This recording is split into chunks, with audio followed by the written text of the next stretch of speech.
ছিল পুরো বাংলাদেশে, সেই স্পিরিটে অন্যতম পুণ্যভূমি মাওলানা ভাসানী কিংবা শহীদ মারুফের এই পুণ্যভূমি আজকের এই টাঙ্গাইলে এই উন্মুক্ত মাঠে উপস্থিত ছাত্র জনতার সামনে আমাদের কথাগুলো সেই স্লোগান দিয়ে শুরু করতে চাই, যে স্লোগান দিয়ে প্রকম্পিত হয়েছিল শাহবাগের সেই উন্মুক্ত চত্বর থেকে টাঙ্গাইল সহ পুরো বাংলাদেশ। আমাদের সবাইকে একসাথে গলা মেলাতে হবে। কোটা নামে ভাঙ, নামে ভাঙ, আপোষ না সংগ্রাম, আপোষ না সংগ্রাম, দালালি না রাজপথ, দালালি না রাজপথ, ক্ষমতা না জনতা, ক্ষমতা না জনতা। আবু সাইদ মুক্ত, শেষ হয়নি যুদ্ধ, আবু সাইদ মুক্ত, শেষ হয়নি যুদ্ধ, দিয়েছি তো রক্ত, আরো দেব রক্ত, রক্তের বন্যায় ভেসে যাবে অন্যায়। তরুণ সমাজ, ছাত্র জনতা একসাথে যখন রক্তের বন্যা বইয়ে নিজের জীবনকে বিসর্জন দিয়ে সকল অন্যায়কে ভাসিয়ে দিতে প্রস্তুত, ঠিক তখনই আজকের এই মঞ্চে বসে চোখের সামনে সবার প্রথম যেই প্ল্যাকার্ডটি, যেই ব্যানারটি চোখে পড়েছে সেটি হচ্ছে উপজেলা ভূমি অফিস টাঙ্গাইল সদর টাঙ্গাইল। এখন আসুন আপনারা বলুন তো, এই উপজেলা ভূমি অফিসে সকল কাজ কি ন্যায্যতার ভিত্তিতে টাকা ছাড়া হয়?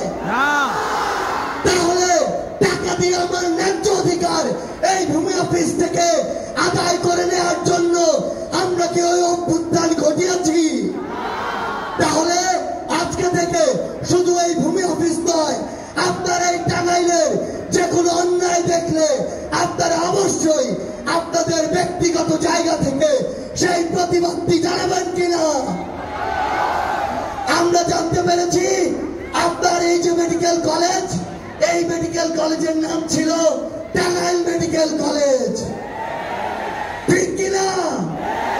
তাহলে এই সেই ঐতিহ্যবাহী টাঙ্গাইল যখন বাংলাদেশে মাত্র 19টি জেলা ছিল, তার মধ্যে একটি বৃহত্তর জেলা ছিল এই টাঙ্গাইল।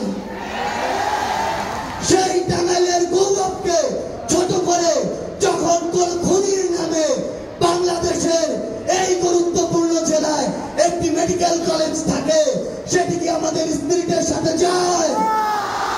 তাহলে আজকের পর থেকে ছাত্র জনতার দাবি হচ্ছে টাঙ্গাইল মেডিকেল কলেজ তার নামে সমহিমায় টাঙ্গাইল মেডিকেল কলেজ হয়ে বাংলাদেশে শ্রেষ্ঠত্বের জায়গা করে নিবে।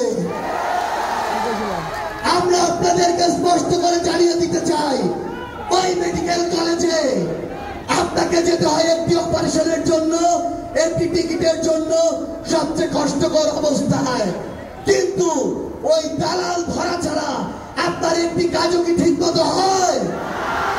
তাহলে এই দালালের স্পিরিট নিয়ে কি আমরা এই অভ্যুত্থান ঘটিয়েছি? ওই আয়া থেকে স্টাফ সকলকে একটি বেডের জন্য আমাদের টাকা দিতে হয়, এই টাকা দেওয়ার জন্য আমরা কি এই অভ্যুত্থান ঘটিয়েছি? আমরা ছাত্র জনতা আমাদের জায়গা থেকে স্পষ্ট করে বলে দিতে চাই, এসব দালালি টাকা দিয়ে কাজ করার জন্য আর জনতার ওষুধ আপনাদের কোম্পানির কাছে বিক্রি করার জন্য ছাত্র জনতা এই অভ্যুত্থান ঘটায়নি। আমরা আপনাদেরকে একটি স্পষ্ট জিনিস বলে দিতে চাই, শুধু এই টাঙ্গাইলে নয়, পুরো বাংলাদেশে বিগত 16 বছরে ফ্যাসিস্ট হাসিনা সবচেয়ে বড় যে ক্ষতিটি করেছে সেটি হচ্ছে তিনি তার আওয়ামী লীগকে শুধু ফ্যাসিস্ট বানায়নি, সে তার বাংলাদেশকে শুধু ফ্যাসিস্ট বানায়নি, সে ফ্যাসিস্ট বানিয়েছে আমাদের প্রত্যেকটি মানুষকে এই জায়গা থেকে আমরা যদি নিজেদের উত্তরণ ঘটাতে চাই, তাহলে আমাদের যে সংশোধন, সেই সংশোধন শুরু হতে হবে ওই ব্যক্তিগত পর্যায় থেকে। আপনারা বলুন তো, আপনার এই টাঙ্গাইলে চাঁদাবাজি হয় কিনা? অটো স্ট্যান্ড, ট্রাক স্ট্যান্ড, বাস স্ট্যান্ডে চাঁদাবাজির নামে সিন্ডিকেট আছে কিনা? তাহলে এই যে আমাদের স্পিরিট, সেই স্পিরিটকে যদি আমরা ধরে রাখতে চাই, তাহলে ওইসব চাঁদাবাজ এবং সিন্ডিকেটের বিরুদ্ধে আপনার যে ভয়েস, সেই ভয়েসটি আবার তুলে ধরতে হবে। একটি জিনিস মনে রাখবেন, এটি কখনো মনে করার উপায় নেই যে 100 জন মানুষ চাঁদাবাজি করছে, করুক। মনে রাখবেন, এটি একটি ছোঁয়াচে রোগ। কেউ যদি একবার স্কোপ পায়, এটি ধীরে ধীরে সব জায়গায় ছড়িয়ে পড়ে। আরেকটি গুরুত্বপূর্ণ বিষয় হচ্ছে, এই যে চাঁদাবাজিটি করা হয়, এই কারণে আপনার কাছে অটোর ভাড়া বেশি রাখা হয়, বাসের ভাড়া বেশি রাখা হয়, সবজির দাম বেশি রাখা হয়, পণ্যের দাম বেশি রাখা হয়, এবং এর ভাগিদার আমাদের সবাইকে হতে হয়। ঠিক এই কারণে এই ছাত্র জনতা আজকের পর থেকে সকল চাঁদাবাজি এবং সকল সিন্ডিকেটের বিরুদ্ধে কথা বলবে। আমাদের আজকে টাঙ্গাইলে এসে শুনতে হয়, আমার যে ভাই মারুফ হত্যা হয়েছে, আমার যে বোনকে অপদস্থ করা হয়েছে, আমার যে ভাইদের রক্তাক্ত করা হয়েছে, আমার স্কুল কলেজের যে ছোট ভাই বোনদেরকে বিভিন্ন ভাবে হামলা করা হয়েছে, সেই পুলিশরা নাকি এখনো আশেপাশে ঘোরাফেরা করে। আমার ভাই যখন রক্তাক্ত হয়ে হাসপাতালে, তখন সেই হামলাকারী কতিপয় পুলিশ কিভাবে উন্মুক্ত রাস্তায় ঘোরাফেরা করে। আমরা স্পষ্ট করে বলে দিতে চাই, ওই ফ্যাসিস্ট আওয়ামী লীগের দোষর, চাটুকার, তেলবাজ, তোষামতকারী যে সকল আইন শৃঙ্খলা রক্ষাকারী বাহিনীর সদস্য রয়েছে, তারা যদি এখনো নিজেদের সূত্রে না নেয়, তাহলে তাদের ওই নেত্রী হাসিনার মতোই তাদেরকে দেশ ত্যাগ করতে হবে। আমরা আপনাদের মাধ্যমে, ছাত্র জনতার মাধ্যমে পুরো বাংলাদেশকে আমাদের রায় হিসেবে জানিয়ে দিতে চাই, এক ফ্যাসিস্টকে আমরা দেশ ছাড়া করেছি, অন্য ফ্যাসিস্টকে জায়গা ছেড়ে দেওয়ার জন্য নয়। কেউ যদি এখনো শয়নে স্বপনে স্মৃতিতে কিংবা ঘুমের মধ্যে চিন্তা করে আবারও ছাত্র জনতাকে ডমিনেট করে ফ্যাসিস্ট হয়ে উঠবে, তারা যেন ওই শেখ হাসিনাকে দেখে শিক্ষা নিয়ে দেয়। আমরা শুনতে পেয়েছি আপনাদের এই জায়গায় একটা বিশাল বিশেষণযুক্ত নাম রয়েছে, সেই নামটি হচ্ছে রনি। আপনারা নাকি তাকে বলেন কোয়ার্টার রনি। এসব রনিরা এরপর থেকে যেন টাঙ্গাইলের রাস্তাঘাটে থেকে শুরু করে কোন জায়গায় তাদের অস্তিত্ব প্রদর্শন না করতে পারে। রনি সহ এমন সন্ত্রাসী এবং যাদের যত দোষর রয়েছে, সকল দোষরকে এই ছাত্র জনতা আইনের হাতে তুলে দিয়ে সারা জীবনের জন্য বিচারিক প্রক্রিয়ার মাধ্যমে তাদের যে জায়গা কেরানীগঞ্জ জেলখানা, সেখানে পাঠিয়ে দিবেন।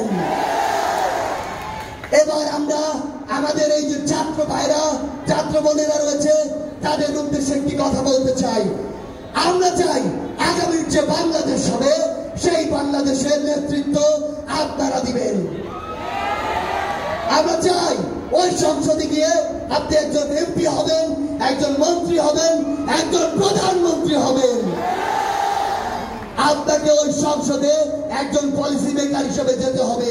কারণ দিন শেষে আপনি কি খান, কি করেন, কি পড়েন, কিভাবে চলবেন, আপনার আইন কি হবে, আপনার নিয়ম নীতি কি হবে, আপনার চলাফেরা কিভাবে হবে, তার সব ডিসিশন, পলিসি মেকিং হয় ওই সংসদ থেকে। তাহলে টাঙ্গাইলের এই মেধাবী তরুণ প্রজন্ম যদি ওই সংসদে প্রতিনিধিত্ব না করে, তাহলে কারা করবে? সেই জায়গায় আপনারা আজকের পর থেকে আপনাদের বাবা মাদেরকে বলে দিবেন যে আপনারা যেমন এতদিন স্বপ্ন দেখেছেন আপনার ছেলে ডাক্তার হবে, ইঞ্জিনিয়ার হবে, পাইলট হবে, ম্যাজিস্ট্রেট হবে, আজকের পর থেকে আপনারা স্বপ্ন দেখবেন আপনার ছেলে দেশের অন্যতম সেরা একজন রাজনীতিবিদ হয়ে উঠবে। একটা জিনিস মনে রাখবেন, রাজনীতিবিদ হতে হবে পলিসি মেকিং এর জন্য, অথবা রাজনৈতিক ভাবে সচেতন হয়ে উঠতে হবে। যদি আপনি এটা না হন, এই দুইটার কোন একটি জায়গায় আপনাকে দেখা না যায়, তাহলে আপনার যে তুলনামূলক অযোগ্য মানুষদের দ্বারা আপনাদেরকে শাসিত এবং শোষিত হতে হবে। আমরা আপনাদেরকে স্পষ্ট করে বলি, আপনারা রাজনীতিতে আসবেন, তবে তার পূর্বে যোগ্য রাজনীতিবিদ হয়ে ওই সংসদে আসবেন, যেন কেউ আপনার শিক্ষাগত যোগ্যতা, আপনার দক্ষতা, আপনার ভাষা থেকে শুরু করে কোনো কিছু নিয়ে একটি কথা না কখনো বলতে পারে। পরিশেষে আপনাদেরকে শুধু একটি কথা বলতে চাই, এই বাংলাদেশ আর ফ্যাসিজম চায় না, এই বাংলাদেশ ওই পলিটিক্যাল কালচার গুলো চায় না। এই বাংলাদেশের ছাত্র জনতা এখন একটি নিউ পলিটিক্যাল সেটেলমেন্ট চায়, যারা কথা বলবে ছাত্র জনতার জন্য, যারা কথা বলবে সমতার জন্য, যারা কথা বলবে সমবন্টনের জন্য, যারা কথা বলবে সমমর্যাদার জন্য। সবশেষে শুধু এই কথাটি বলতে চাই, টাঙ্গাইলের এই যে ছাত্র জনতা, এই ছাত্র জনতার 24-এর যে অভ্যুত্থানের যে স্পিরিট, এই স্পিরিট টাঙ্গাইল থেকে ছড়িয়ে পড়ুক পুরো বাংলাদেশে। ধন্যবাদ সবাইকে।